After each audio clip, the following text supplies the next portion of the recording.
What's going on, guys? I'm Mighty back again with the weekly Rust Skins videos, and we're going to do this one a little bit differently today, just going off of the workshop in Rust. But what we're looking at for the first one is the Abyss crate. Now, this is a continuation of the Abyss set, and it's going for $3.55, which is above standard store price, but it is the standard store price usually for the glowing deployables.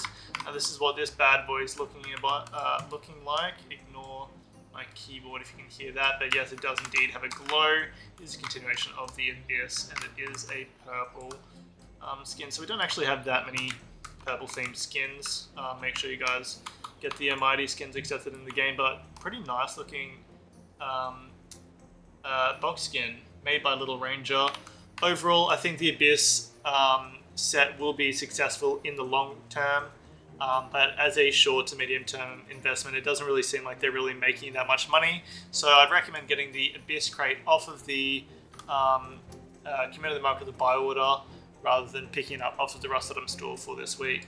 Alright, let's move over to the No Mercy Revy. Continuation of the No Mercy set. Quite an old set these days, but it was very popular in the past. This is a very nice looking Revolver skin, and Revolver skins are actually usually a pretty safe and popular investment. Personally, I can't get amongst the fact that we have a white iron sight here. In my opinion, I do think that's a little bit more pay to lose than it being even just default colors or it being red. Of course, it being red would be best case scenario, but overall, well-made skin, very nice to look at, and I do think that the No Mercy Revolver will be a good long-term investment, although it is starting at $3.55, so I do think you'd be able to pick that one up for a little bit cheaper off of the community market with the buy order. That is what I recommend to do, but investing in the No Mercy Revolver, I would recommend to do so. Alright, moving over to the Chemical Burn SAP. Now, this one does have SAP in its name, but it isn't semi-auto pistol. I don't necessarily think that's an issue, but it is what it is. Overall, honestly, not a big fan of these Chemical Burn skins. Of course, there is no glow, which is actually a good thing in my opinion, but it probably would make it look a little bit cooler. Overall, pretty plain skin.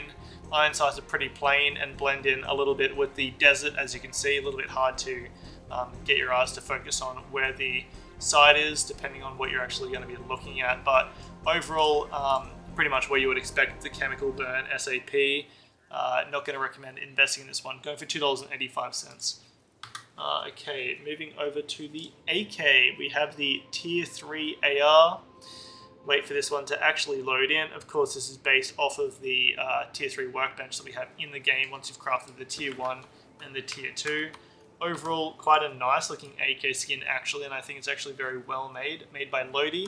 Not 100% sure who that skin creator is, whether they're new or not, but honestly I can't think of who they are right now. Overall, actually a really nice looking AK skin, and I do think it has a really nice looking ADS as well. This is my first impressions and first time seeing it. I will say the back of it is very pixelated, but unfortunately that is just what happens when you import the skins over from other software into Rust. It does compress the file quite a bit. The face of the AK actually looks really nice up at receiver. I actually think that looks really good. Honestly, I don't think this AK is going to have very high demand, but it is going for $2.85, which is standard store price for weapons. As a long-term investment, I don't see this being a bad investment as a play skin. But honestly, I don't think you're going to make a crazy amount of money off of it. So if you want to pick this one up, I don't think you'll lose money, but I just don't think it's going to be the best investment overall. Nice looking skin though, so props to Lodi for that one, because they've done a very good job. Alrighty, moving over to a big skin of the week in my opinion. We have the Locker from Hell. This one's obviously made by Sir Q.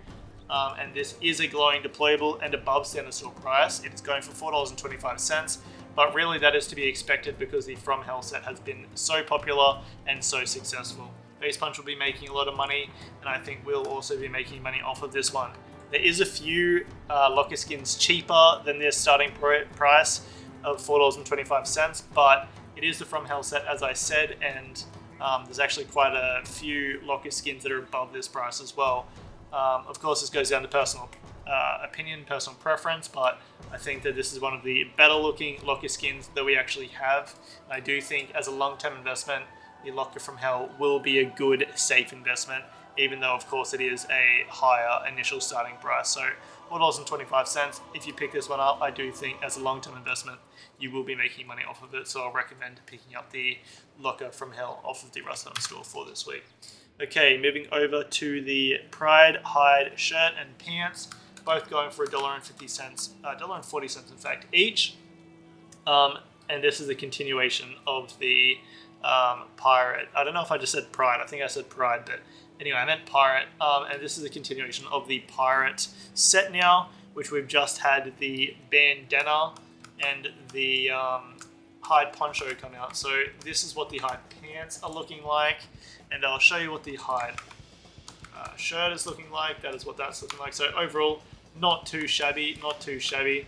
Honestly, a little bit basic, but we haven't had any hide shirts or hide pants in such a long time.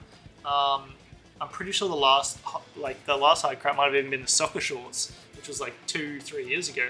I honestly don't remember exactly when the last hide stuff came out, but my point is we haven't had hide stuff come out for a very long time.